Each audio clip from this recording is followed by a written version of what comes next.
Are the zombies real? The Walking Dead. Zombies have become staple figures of popular culture, and the zombie apocalypse is a trope that features in many books, movies, and TV series. But are there any real cases of zombism? Let's find out.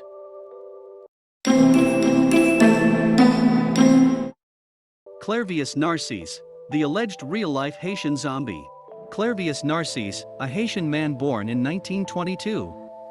In 1962, at the age of 40, he was admitted to the Schweitzer Hospital, which was operated by American medical staff. Clervius' symptoms included a severe fever, fatigue and coughing up blood.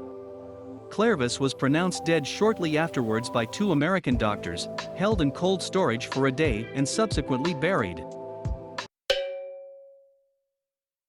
Nearly 20 years later, in 1980, a man claiming to be Clervius Narcisse reappeared in the city of Lestir.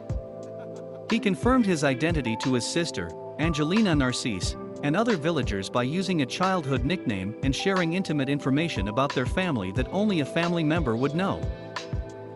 According to Clervius, he had been paralyzed by a Vodou priest to make him appear dead, and had been conscious but immobile during his burial. The Bakar priest had then exhumed him, drugged him, enslaved him, forced him to work on a sugar plantation. He alleged that he had been made to consume a paste which effectively rendered him unable to think for himself and caused memory loss. He said he was forced to work on the plantation alongside other workers who had also been drugged. When the Vodou priest died and the regular medicating ceased, Clervius escaped, eventually returning home to his family. The villagers believed his story, and thus he was considered to be a living zombie.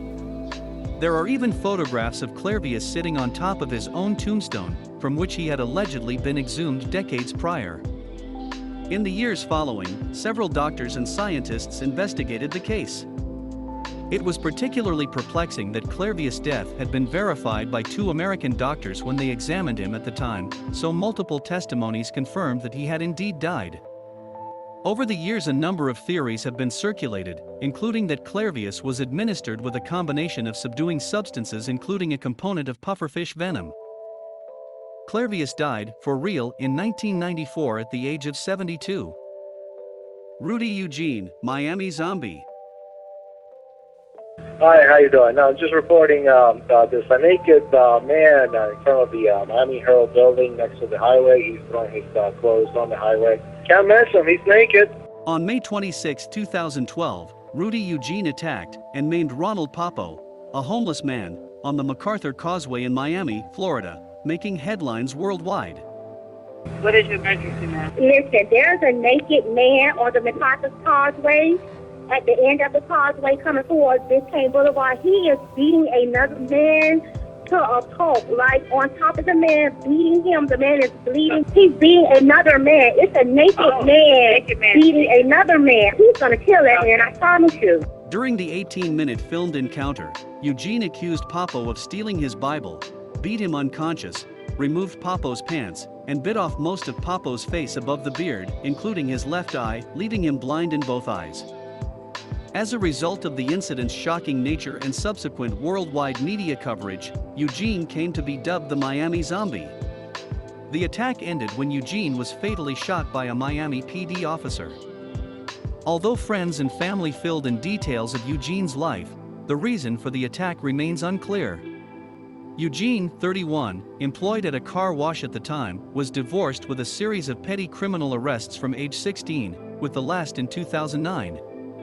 While police speculated the use of a street drug like bath salts might have been a factor, experts expressed doubt, since toxicology reports were only able to identify marijuana in Eugene's system, leaving the ultimate cause of his behavior unknown. Zombieism in nature. Many species of fungi can be dangerous, often because they are toxic to animals, but there is one thing in particular that makes Ophiocordyceps especially frightening. These species of fungus target and infect various insects through their spores. After infection takes place, the parasitic fungus takes control of the insect's mind, altering its behavior to make the propagation of fungal spores more likely. Ophiocordyceps feed on the insects they attach to, growing into and out of their bodies until the insects die. Researchers from Pennsylvania State University found that unilateralists take full control of the ant's muscle fibers, forcing them to move as it wants them to.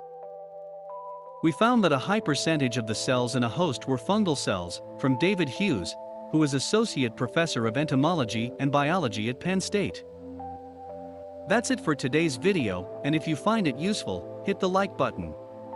For more videos, don't forget to subscribe to our channel and hit the bell icon to get any updates from our channel.